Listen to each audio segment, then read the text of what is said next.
Assalamualaikum warahmatullahi wabarakatuh, Bapak Ibu Guru yang saya cintai, yang saya banggakan. Jadi, kalau kita mengacu pada surat edaran beberapa hari yang lalu sama pernyataan Presiden dan juga Menteri Pendidikan Dasar dan Menengah, bahwasanya kalau tidak salah itu per 20 atau 21 Januari khusus untuk guru-guru yang ada di bawah naungan Kemendikbud itu mulai akan dicairkan tunjangan profesi gurunya gitu ya. Itu berdasarkan surat edaran, kemudian informasi yang disampaikan oleh Presiden maupun Kementerian Pendidikan Dasar dan Menengah, di mana pencairan tunjangan profesi guru itu akan langsung ditransfer ke rekening Bapak Ibu guru ya. Nah, sedangkan untuk guru-guru yang di bawah naungan Kementerian Agama itu mulai akan ditransfer per tanggal 24 Maret ini ya. Nah, jadi Bapak Ibu bisa tunggu-tunggu. Kenapa saya bilang untuk yang Kemendikbud itu tanggal 20? Karena tanggal 20 itu ada beberapa daerah yang dispesialkan ya oleh Presiden waktu itu, kalau Bapak Ibu memperhatikan penyampaiannya, karena mereka lebih awal menyelesaikan dulu verifikasi rekening dari guru-guru di daerah tersebut gitu. Kalau tidak salah ada 3 kabupaten atau iya 3 kabupaten yang dispesialkan untuk lebih awal dulu mendapatkan tunjangan profesi guru. Nah, Bapak Ibu bisa melihat video saya sebelumnya terkait dengan kepastian tanggal pencairan tunjangan profesi guru ya. Di situ Bapak Ibu bisa lihat di situ. Nah, tapi sebelum saya akan membahas terkait dengan apa yang akan saya sampaikan atau apa yang saya share di video kali ini, saya mau mengingatkan bahwa buat teman-teman guru yang ingin mendownload ya buku-buku yang bisa digunakan untuk mengajar ataupun juga buku untuk siswa maupun untuk template untuk presentasi mengajarnya, bisa Bapak Ibu download di link yang ada di deskripsi dari video ini. Nah, jadi sebenarnya beberapa bulan kemarin itu saya pernah menyampaikan terkait dengan arti kode dalam pencairan tunjangan profesi guru, dan ini saya sampaikan sama solusi-solusinya ya gitu ya. Nah, ini akan bermanfaat buat teman-teman guru yang banyak bertanya di kolom komentar YouTube saya terkait dengan apa sih, kenapa kok munculnya kode ini gitu ya. Kemudian solusinya seperti apa gitu. Nah, bagaimana kalau misalnya nanti tanggal 20 atau 21 itu saya belum mendapatkan pencairan tunjangan sertifikasi guru saya gitu ya. Bahkan di tahun 2024 itu juga masih ada beberapa guru yang, bukan beberapa tapi banyak guru yang belum juga mendapatkan tunjangan profesi gurunya, dan itu juga sudah saya sampaikan di dalam video saya yang lain. Nah, meskipun ada beberapa komentar juga yang merasa bahwa oh, ini hoax gitu ya, karena mungkin beliau kekurangan informasi sehingga melihat hanya cuma pada video saya yang terakhir. Nah, jadi mudah-mudahan ini bisa bermanfaat buat teman-teman guru yang mengalami kendala ketika di dalam info GTK-nya itu mengalami atau muncul kode-kode yang saya sebutkan di dalam video kali ini. Nah, yang pertama itu adalah kode 1. Kode 1 itu beban mengajar tidak linear. Ini yang banyak juga dialami oleh teman-teman guru. Nah, kondisinya kalau tidak linear, kalau kita melihat dari penyampaian Mendikdasmen ya sama bagian Kementerian Pendidikan Dasar yang menengah, itu sekretariatnya, itu sepertinya bagi guru-guru yang beban mengajarnya itu tidak linear, maka berisiko untuk tidak dicairkan tunjangan sertifikasi gurunya. Nah, yang menjadi permasalahan adalah sepertinya kementerian itu tidak mengetahui kondisi di lapangan seperti apa.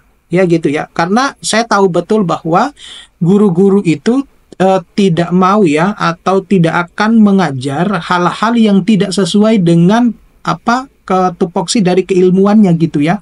Nah, hanya karena kondisi daerahnya yang misalnya kekurangan guru dan lain sebagainya, sehingga memaksakan dirinya untuk mengajar pelajaran yang tidak sesuai dengan keilmuannya gitu.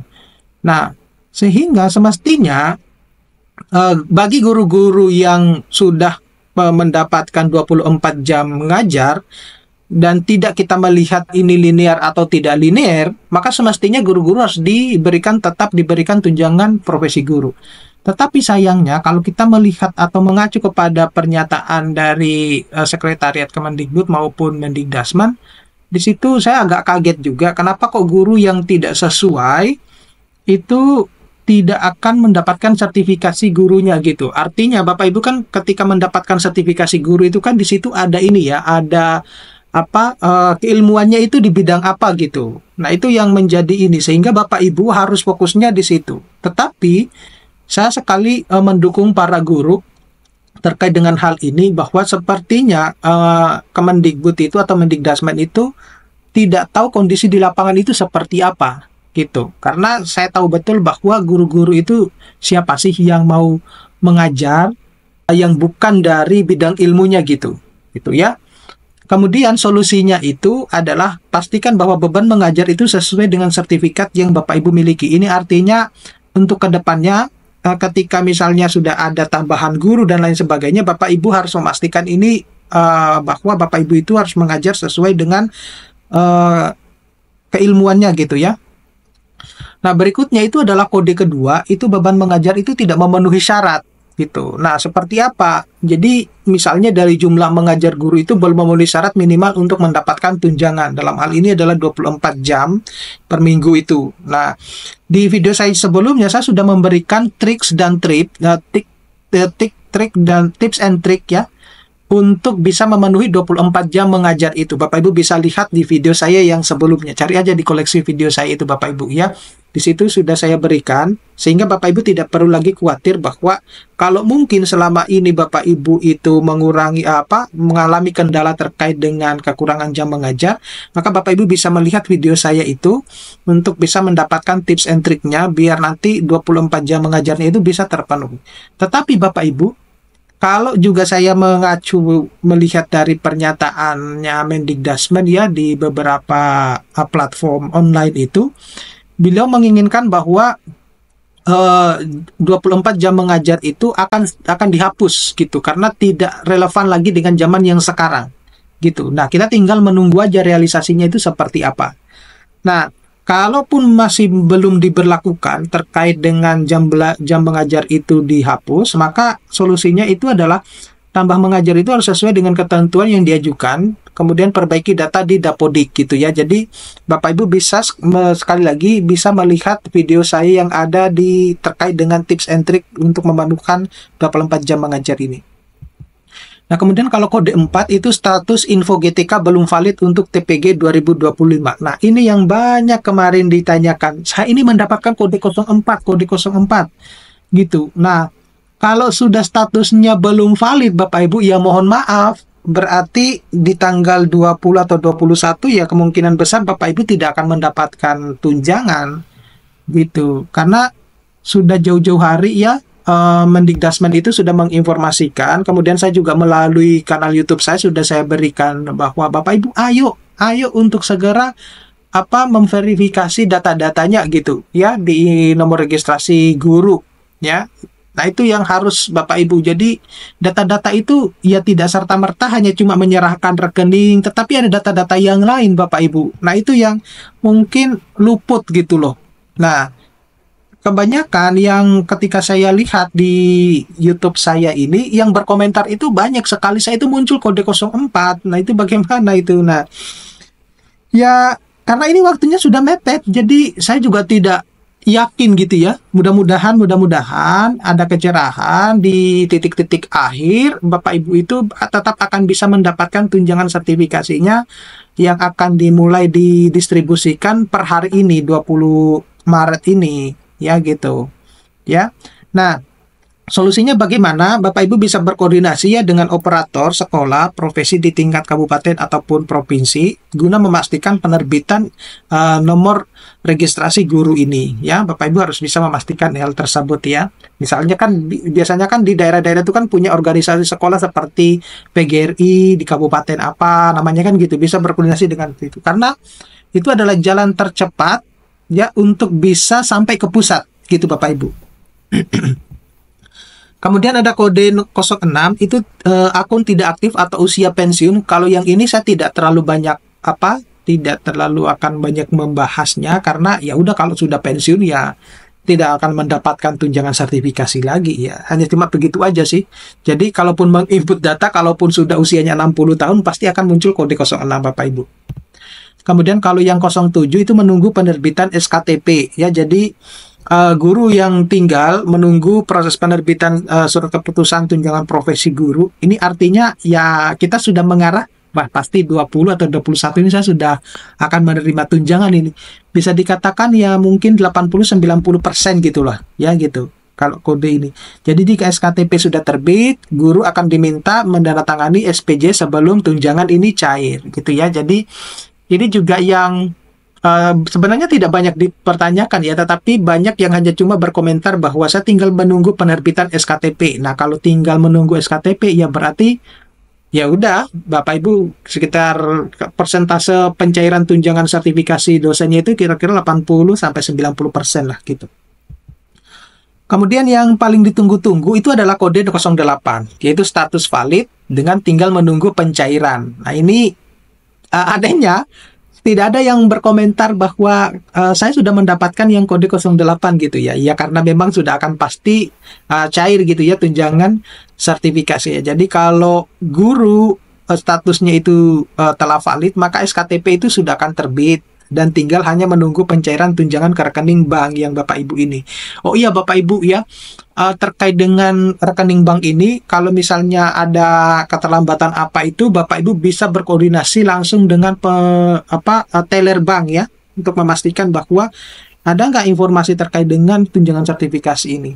Nah gitu. Nah, kalau pada poin ini ya tentu guru hanya perlu memantau rekening dan menunggu dana masuk ya. Mudah-mudahan nanti habis sahur di tanggal 21 itu ada notifikasi masuk melalui WhatsApp-nya atau SMS-nya gitu. Nah, kemudian untuk yang kode 13 itu menunggu validasi rekening. Nah, ini yang banyak ditanyakan juga karena terkait dengan hal ini, kalau Bapak Ibu mengalami kendala di dalam hal validasi rekening, maka Bapak Ibu silakan menuju ke bank ya untuk ditanyakan ke tellernya gitu. Atau guru itu dapat juga mengecek rekening yang terdaftar di Info GTK dan berkoordinasi dengan bank ya yang terkait dengan pencairan tunjangan profesi guru ini. Nah, ini yang kemarin saya sampaikan bahwa jangan sampai salah memberikan nomor rekening ke dinas ya, karena yang menginputkan itu dinas. Kemudian pastikan bahwa kalau itu adalah sudah nomor rekening Bapak Ibu guru. Berikutnya itu adalah kode 16, itu menunggu pengusulan oleh operator tunjangan gitu. Jadi kalau untuk poin-poin yang kode-kode di atas dari kode 8 tadi itu sudah tidak begitu terlalu banyak dipertanyakan gitu, karena sudah terlanjur senang ya, karena pencairan tunjangan sudah akan dimulai didistribusikan gitu ya. Kemudian yang kode 17 itu guru sertifikasi tidak aktif secara permanen ya gitu ya. Jadi ya bisa dikatakan sudah pensiun mungkin gitu ya, atau berpindah. Jadi guru yang berpindah dari Kemendikdasmen, Kementerian Agama itu tidak lagi berhak menerima TPG dari Kemendikbud. Jadi silakan berkoordinasi misalnya dengan Kementerian Agama atau kementerian yang lain gitu ya. Nah, itu guru harus memastikan data mereka diperbarui sesuai dengan institusi tempat mereka mengajar. Nah, sedangkan kode 19 itu adalah yang berkaitan dengan sertifikasi itu tidak valid Bapak Ibu. Jadi bisa dikatakan bahwa mata pelajaran yang diajarkan itu tidak sesuai dengan ijazah yang dimiliki gitu. Ini akan berpengaruh Bapak Ibu kepada poin-poin yang sebelumnya, yang poin 1 yang tidak linear tadi itu ya. Nah, itu yang akan berpengaruh kepada situ gitu. Nah, sehingga solusinya itu guru itu bisa melakukan verifikasi melalui dinas pendidikan setempat Bapak Ibu itu. Nah, jadi kemudian untuk kode 99 itu guru di luar naungan Kemendikdasmen ya. Nah, kalau yang ini ya tentu karena yang saya bahas ini khusus untuk di Kemendikdasmen, tentu kalau guru-guru yang di bawah naungan Kementerian Agama ya tentu memang masih tetap info GTK-nya ya di apa di Kemendikbud gitu. Nah, tapi guru harus memastikan bahwa data mereka itu diperbarui sesuai dengan institusi tempat mereka bekerja atau mengajar gitu. Nah, jadi itu aja Bapak Ibu yang bisa saya sampaikan. Mudah-mudahan ini bisa bermanfaat. Nanti kita akan ketemu pada video-video berikutnya. Bapak Ibu silakan berkomentar jika ada pertanyaan yang ingin saya bantu untuk saya sampaikan. Terima kasih. Nanti kita akan ketemu pada video-video berikutnya. Saya Iris. Assalamualaikum warahmatullahi wabarakatuh.